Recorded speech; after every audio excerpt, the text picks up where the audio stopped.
many events do you do per year? We get to travel. We're about 46 weekends a year. We're on the road, traveling all over the United States. Oh my gosh. How many miles do you put on your truck? You know, usually not that many, 35,000, 35 to 40,000. You know, unlike a contestant, you know, they go to numerous rodeos every weekend, every night they're a different one. So we're pretty lucky to be able to just go to one, hang out all week, and then we're off to the next one. Right. And so you live in this trailer. Tell us about this trailer. So this is a Bloomer trailer. I feel like it's the best trailer that is made. It comes from Twin Cities Bloomer out of Minnesota. They helped us, and my wife was involved with every aspect of laying out the living quarter, the design in it. She picked the tile, the flooring, everything that's in there got her mark on it, including the wine cabinet. Imagine that. Imagine that. Well, give us a tour. Let's do it. See home away from home. Yeah. So closets when you first come in. We got a full set of closets. That's kind of great storage for water, shoes, and all kinds of stuff. Hat racks. It's got the stove in it, or the cooktop, which we don't hardly ever use, but the microwave gets used a lot because our kids, you know, they can cook like that. So you have 3 kids in here. 3 kids, yes. And then we got 2 different couches that lay down.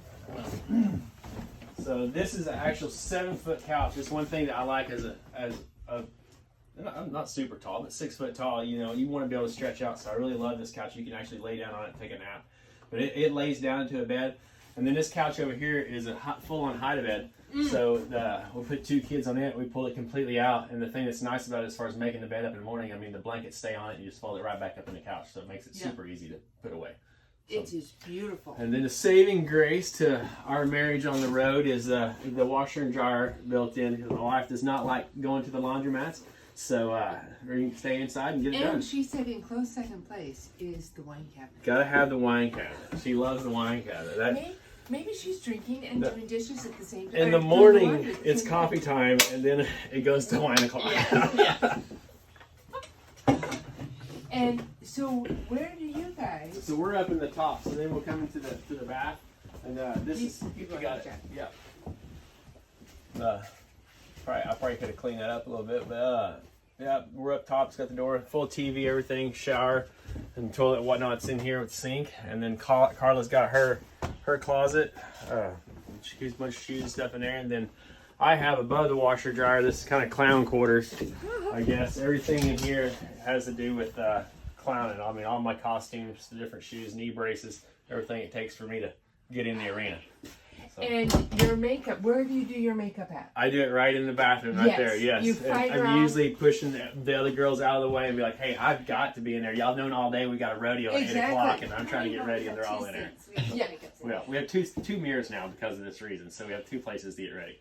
So it makes life a little easier, especially with teenage girls doing makeup. Yes. And the double slides. And the double slides. It makes so nice.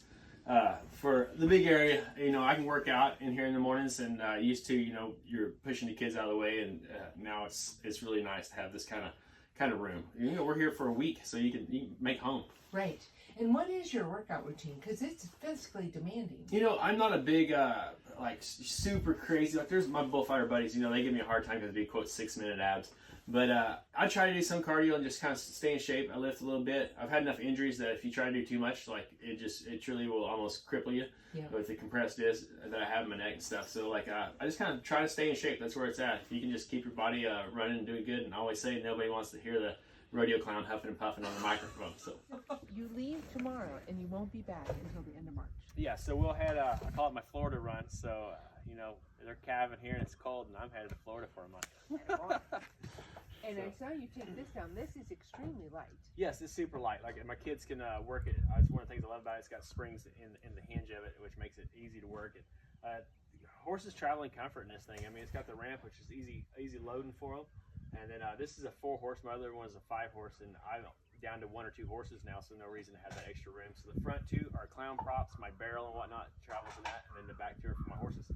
And does it have how difficult is it on the road? Does it have the air ride? So this one does have the air ride. Yep. My other one didn't, but I tell you what, Gus, who's 28 now, rode in a Bloomer for 20-something years, and it's still sound as can be. Yeah. So I mean, his testimony on the Bloomers are amazing. The safety of them are super good. But this one's got air rides, so I guess Snoopy, he's spoiled. So, yes, he is. Yeah. So let's see the inside. Look at that. So you have a hay rack upstairs, on the exterior. Yeah, so it's got a hay pod upstairs, so it's fully integrated, so that nothing air doesn't get underneath it or whatever, and then it's all enclosed. So used to when I'd leave on my old trailers, I'd have to tarp my hay, and that time you get 8 hours down the road, your tarp's flopping in the wind. So this right here with Bloomer, it's integrated, so it's all enclosed. Your hay doesn't get wet. You can use it for storage or whatever you want, and that's one of my favorite things. It's got the ladder and then a big generator on the back too. But the first two stalls is props. I mean, it's feed, shavings, my barrel in here, and then these two here we put the horses in. And this time I'm not taking one of the horses. Kaz is roping on him, so it'll just be Snoopy who have all this to himself. But, the one thing about Bloomer and their quality is so good. Like a lot of things, these are actual solid tubing all the way around. A lot of people use like channel. It's a lot thinner. Yeah. It's a lot cheaper to make a trailer with. But this right here, I mean, the stoutness of these. If you was going to be in an accident, you'd want to be in a Bloomer trailer. And like, you're not going to find, if you're on the road, you're not going to find a part to pull over and right.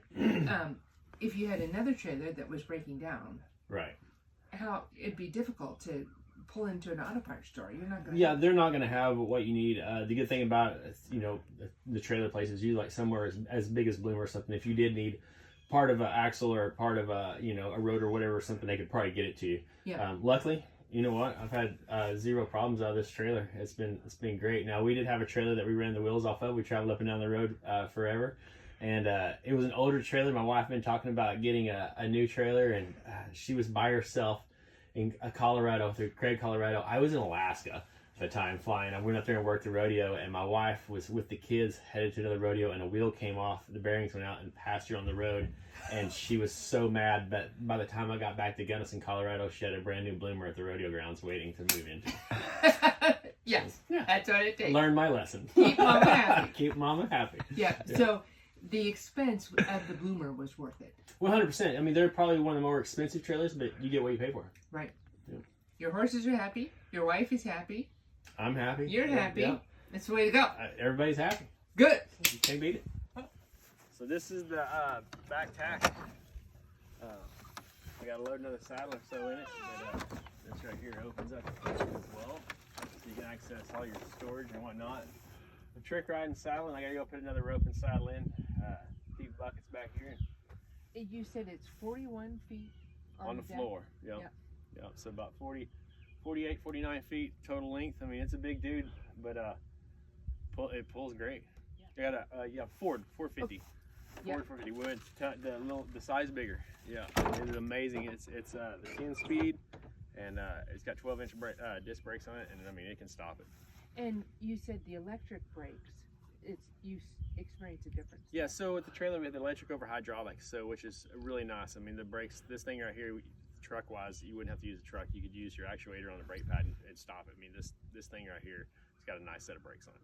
Because it's a heavy race. It is. We go through some passes that are, I went down to Jackson Hole. We went from Jackson Hole over the mountain, and it was like a 10% grade, and I've never been on 10% grade, and I was like, oh my gosh, and I didn't realize, and I mean, we're going down, and 6% is what you're like, it's warning 6% grade ahead, and this thing, I mean, it's just like this, and we set the J brake on it, and I mean, just tap the brakes every once in a while. It was amazing. Really? Yeah.